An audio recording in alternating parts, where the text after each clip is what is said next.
Hello students, કેમ છો? મજામાં ને? આજે આપણે જે ભણવાના છે તે સ્થિતિ ઊર્જા વિશે ભણવાના છે. આજનો આપણો ટોપિક છે સ્થિતિ ઊર્જા વિશે. મિત્રો, પાછલા ટોપિકમાં આપણે ગતિ ઊર્જા વિશે ભણી ગયા હતા અને તેમાં શું હતું કે કાર્ય ઊર્જા પ્રમેય હતો. કાર્ય શું હોય, ગતિ ઊર્જા શું હોય અને પછી જે ગતિ ઊર્જાનો ફેરફાર હોય તે કાર્ય બરાબર થાય તે વસ્તુ આપણે ભણ્યા હતા. તો ત્યાં આપણે સ્થિતિ ઊર્જા વિશે જોયું હતું. તો જે સ્થિતિ ઊર્જા હતી તે શું હતું કે માફ કરશો, ગતિ ઊર્જા હતી. તો ગતિ ઊર્જા જે હતી તે શું હતું કે પદાર્થની ગતિના લીધે એનામાં કાર્ય કરવાની કંઈક ક્ષમતા હોય તે એની ગતિ ઊર્જા થતી હતી. તો ત્યારે આપણે શું વાત કરી હતી કે એક સાદું ઉદાહરણ લીધું હતું.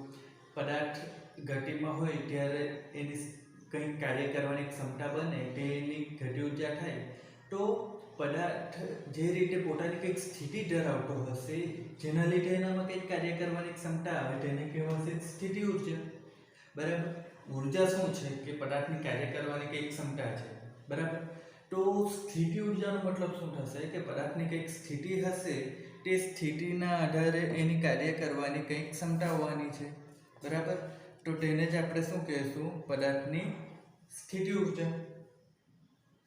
હવે એના માટે એક ઉદાહરણ આપણે જોઈએ કે તમે જે ધનુષ જોયું હશે. બરાબર.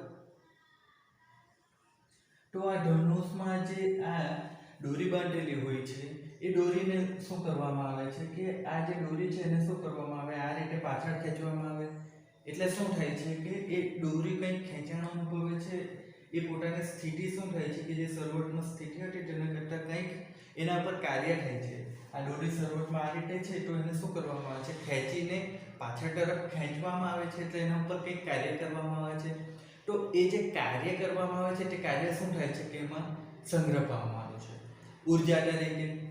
અને પછી શું થશે કે જ્યારે એની સ્થિતિ બદલાશે ત્યારે શું થશે કે એની સ્થિતિ ઊર્જા બદલાશે અને તે સ્થિતિ ઊર્જા બદલાશે એટલે શું થશે કે જે એની ઊર્જા હતી તે શું થઈ જશે? ગતિ ઊર્જામાં રૂપાંતરિત થઈ જશે. તો આ વસ્તુ કેવી રીતે થાય, સ્થિતિ ઊર્જાથી ગતિ ઊર્જામાં કેવી રીતે રૂપાંતર થાય તે સૂત્ર આપણે જોવાનું છે. બરાબર. આજનો ટોપિક જ છે આપણો સ્થિતિ ઊર્જા. તો સ્થિતિ ઊર્જામાંથી ગતિ ઊર્જામાં કેવી રીતે રૂપાંતર થાય તે જોવાનું છે. અને સ્થિતિ ઊર્જા શું છે તો સીધી વસ્તુ સમજો. પદાર્થની કંઈક સ્થિતિના લીધે અથવા પદાર્થની કંઈક સંરચનાના લીધે તેનામાં કાર્ય કરવાની જે ક્ષમતા આવે તેને શું કહેવાશે? એની સ્થિતિ ઊર્જા. હવે તમે અત્યારે જુઓ તો આ કોઈ પૃથ્વીની સપાટી માની લો. બરાબર. તો આ પૃથ્વીની સપાટી પર અત્યારે માર્કર છે તો અત્યારે એની સ્થિતિ ઊર્જા આપણે શું કરીએ કે જો 0 લઈએ. બરાબર. તો શું થશે કે આની કંઈક સ્થિતિ હવે આપણે બદલીએ. એની સ્થિતિ બદલીને આપણે શું કરીએ છીએ કે એને કોઈક આટલી ઊંચાઈ પર લઈ જઈએ છીએ. તો શું થશે? પદાર્થ શરૂઆતમાં નીચે હતો, પછી આપણે એને ઉપર લઈ ગઈએ તો પરિણામે શું થશે? આપણે એના પર બાહ્ય બળ વડે કંઈક કાર્ય કરશું તો જ એ વસ્તુ ઉપર જવાની છે. એમાં તો નહીં જતી રહી. એમાં જતી રહી તો પણ શું થશે કે બીજા કોઈ પરિબળ વડે એના પર કાર્ય થયું હશે તેના લીધે ઉપર ગઈ. પણ મતલબ શું છે કે આ જે વસ્તુ છે એના પર કંઈક કાર્ય કરશું ત્યારે જે વસ્તુ ઉપર જવાની છે. બરાબર. તો બાહ્ય બળ વડે કંઈક કાર્ય થશે તેના લીધે ઉપર જશે. તો જે કાર્ય થાય છે તે શું થશે? હવે આમાં સ્થિતિ ઊર્જા તરીકે સંગ્રહ પામવાનું છે. હવે આ વસ્તુ અત્યારે આટલી ઊંચાઈ પર છે તો શું થશે? આ વસ્તુની હવે આપણે અહીંયાથી મુક્ત કરી દઈએ. એટલે કે એને અહીંયાથી છોડી દઈએ તો શું થશે? પરિણામે નીચે જવાની. નીચે જશે તો શું થશે? એનામાં કંઈક ગતિ આવશે. ગતિના લીધે એનામાં શું મળવાનું? આપણને ગતિ ઊર્જા મળે. તો શું થયું? આપણે પદાર્થને કંઈક ઊંચાઈ પર લઈ ગયા તો એનામાં સ્થિતિ ઊર્જા આવી અને સ્થિતિ ઊર્જામાંથી પદાર્થને આપણે મુક્ત કર્યો તો પદાર્થને શું થયું? ગતિ ઊર્જા થઈ. તો આના પરથી બીજું યાંત્રિક ઊર્જા સંરક્ષણ પણ આવશે, જે ટોપિક આપણે આગલા વિડીયોમાં જોઈશું. આજે આપણે જોવાનું છે તે સ્થિતિ ઊર્જા. તો મિત્રો, ખ્યાલ આવી ગયો કે પદાર્થ જે છે તે શરૂઆતમાં આ રીતે કંઈક સ્થિતિ છે. હવે એને આપણે આ રીતે ઉપર લઈ જઈએ તો શું થશે કે આપણે એના પર કંઈક કાર્ય કરવાના છે. બરાબર મિત્રો.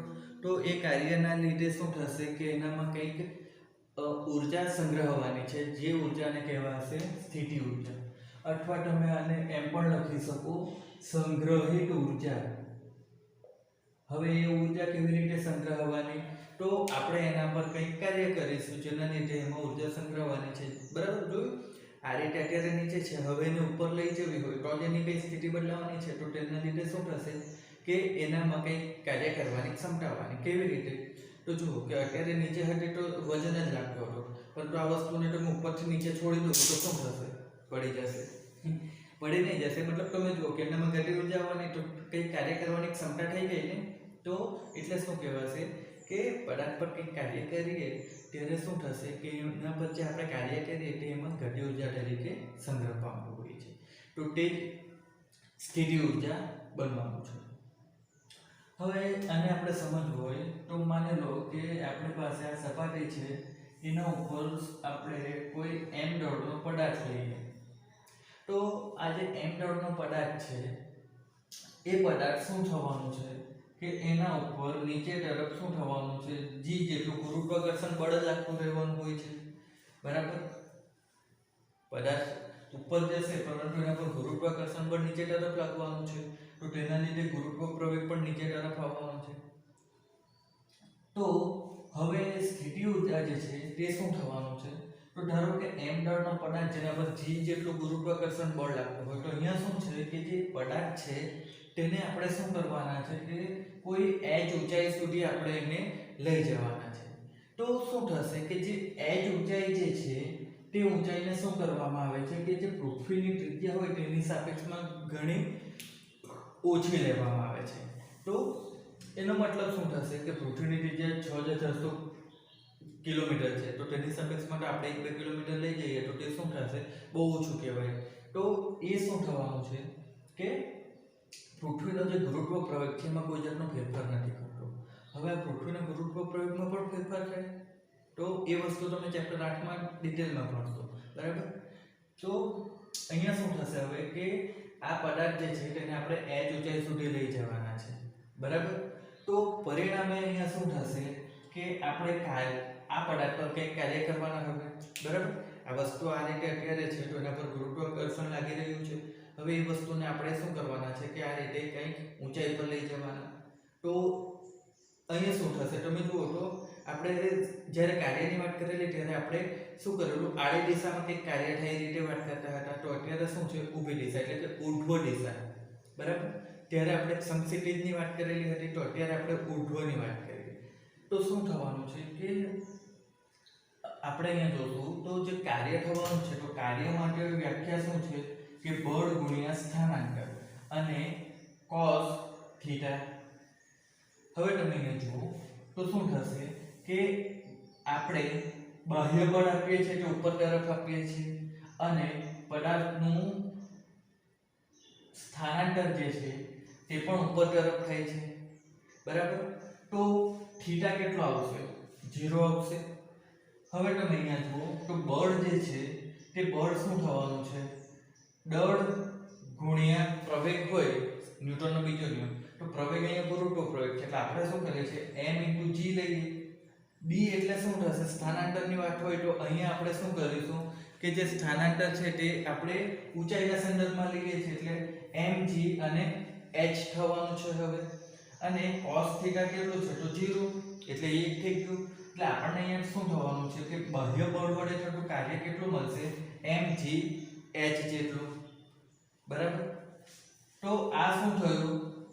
બાહ્ય બળ વડે થતું કાર્ય જે આપણે એને નીચેથી ઉપર લઈ જવા માટે આપ્યા છે.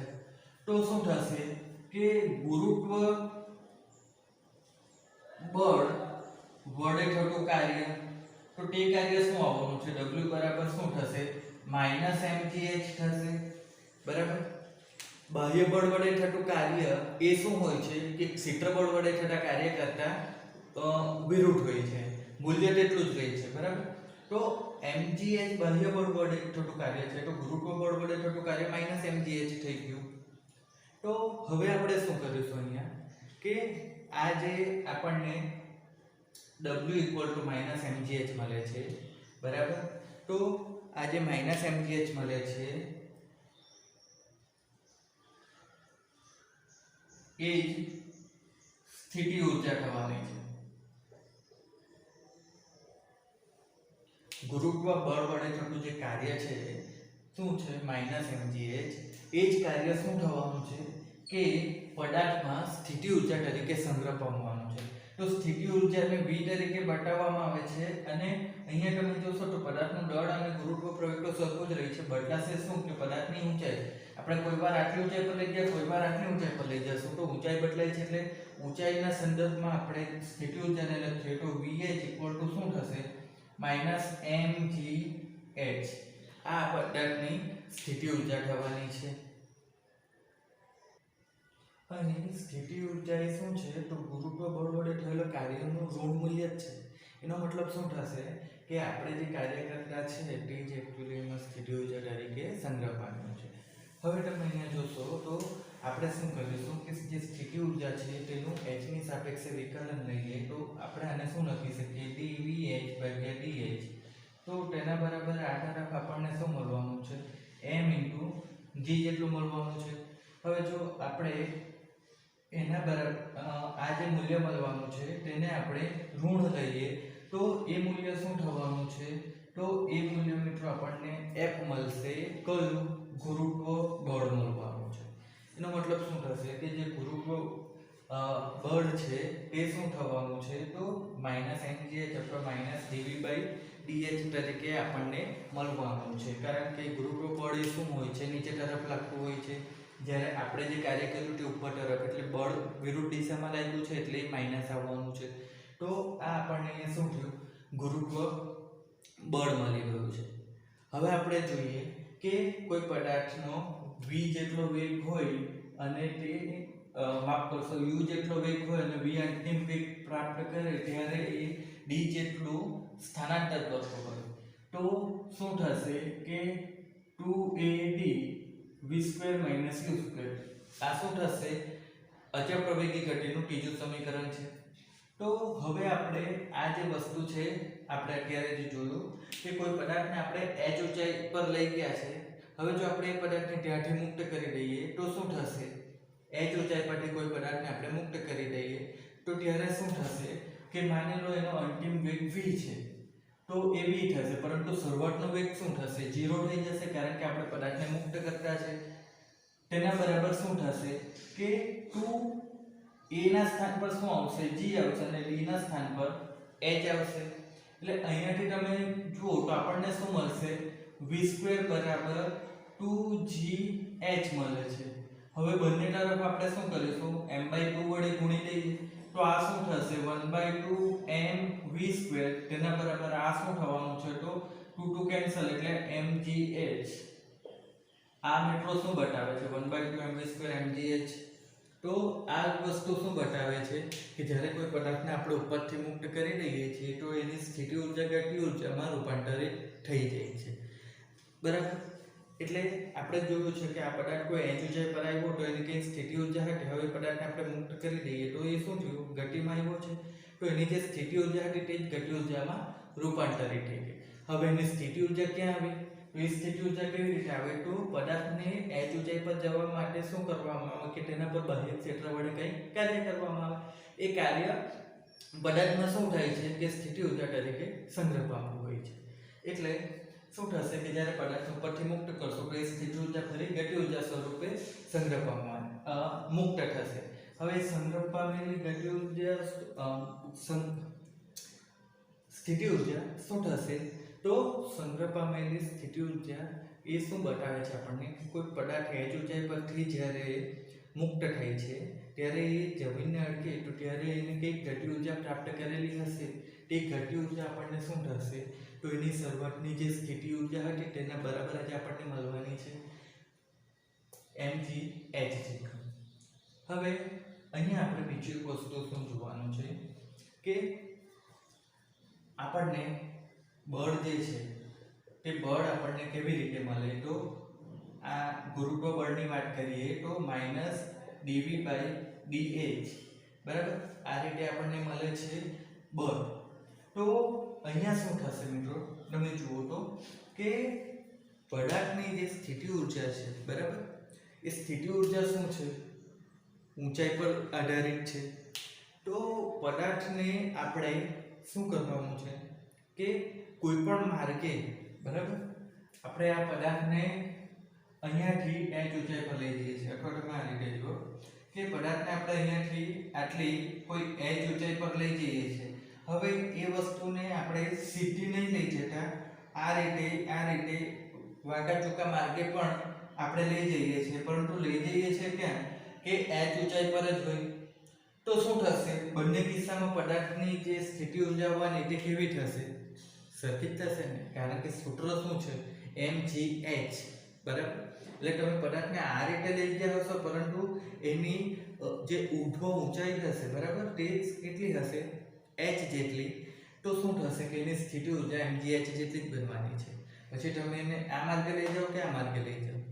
તો આવું જ્યારે થાય કે જ્યારે પદાર્થની જે ઊર્જા જે છે એ શું થશે કે પદાર્થના અંતિમ સ્થાન અને પ્રારંભિક સ્થાન આ બંને પર જ આધાર રાખતી હોય છે, બરાબર.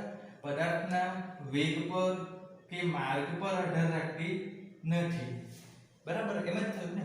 તમે જો શરૂઆતમાં અહીંયા હતું, બરાબર, પછી એને આ રીતે ફેરવીને ઉપર લઈ ગયા અથવા તમે સીધા લઈ ગયા. આપણને જોઈએ છે શું કે ઊંચાઈ જોઈએ છે. તો ઊંચાઈ તો આપણને કઈ રીતે મળે? અંતિમ સ્થાન અને પ્રારંભિક સ્થાન બે વસ્તુ પરથી જ મળવાની છે. તો અહીંયા પદાર્થને આપણે કયા માર્ગે લઈ ગયા, પદાર્થ કયા વેગથી ગયો, એના પર કોઈ આધાર નથી, કારણ કે આપણને ફક્ત સંબંધ શું જોઈએ? ઊંચાઈનો. તો શું થશે કે ઊંચાઈ આપણને શું થશે કે અંતિમ સ્થાન અને પ્રારંભિક સ્થાન પરથી જ મળવાની છે. વેગ અને માર્ગનું કોઈ કામ નથી. તો આવું જ્યારે થશે તો એ જે ક્ષેત્ર હશે, બરાબર, તેને શું કહેવાશે? સંરક્ષિત ક્ષેત્ર. અને અહીંયા જે બળ લાગવાનું છે તેને શું કહેવાય છે? સંરક્ષિત બળ. કે જ્યારે ક્ષેત્ર અને બળ શું થશે કે જે ક્ષેત્રમાં સંરક્ષિત બળ લાગતું હોય તે ક્ષેત્રને સંરક્ષિત ક્ષેત્ર કહેવાય. તો થશે શું કે અહીંયા પદાર્થ પર જે બળ લાગવાનું તે કયું છે કે ગુરુત્વ બળ લાગવાનું છે. તો ગુરુત્વ ક્ષેત્ર થઈ જશે. જો પદાર્થ પર વિદ્યુત બળ લાગતું હોય તો વિદ્યુત ક્ષેત્ર થઈ જશે. તો મતલબ શું છે કે જ્યારે પદાર્થ જે એક સ્થાનેથી બીજા સ્થાને જશે તે દરમિયાન ફક્ત એના અંતિમ સ્થાન અને પ્રારંભિક સ્થાન પર જ એના પર લાગતું બળ આધાર રાખવાનો છે. તો તેવા જે ક્ષેત્ર હશે તેને કહેવાશે સંરક્ષિત ક્ષેત્ર. પરંતુ તમે ચેપ્ટર 5 માં જોયા ગયા હશો કે આ રીતે કોઈ ઢળાનવાળા રસ્તા પર જ્યારે કોઈ પદાર્થ ગતિ કરશે તો ત્યારે એનો જે વેગ હશે તે વેગ આપણને કેવી રીતે મળે? તો વર્ગમૂળમાં 2gh તરીકે મળવાનું છે, બરાબર. તો ત્યારે એનો વેગ જે છે એ શું થશે કે ઢળાન કેટલો હોય છે, બરાબર, ઢાળ કેટલો હોય છે એના પર આધાર રાખતો નહીં હોય, પરંતુ ત્યારે એના પર જે વેગ થવાનો છે તે શું થશે? તો √2gh તરીકે મળવાનું છે, જે ખૂણા પર આધાર રાખતો નહીં હોય. તો અહીંયા શું થશે કે પદાર્થ પર જે બળ લાગવાનું છે તે શું થશે કે આ વિના સંદર્ભમાં મળવાનું છે. તો આપણને અહીંયા શું થશે કે આવું જે ક્ષેત્ર હશે એને શું કહેવાશે? અસંરક્ષિત ક્ષેત્ર.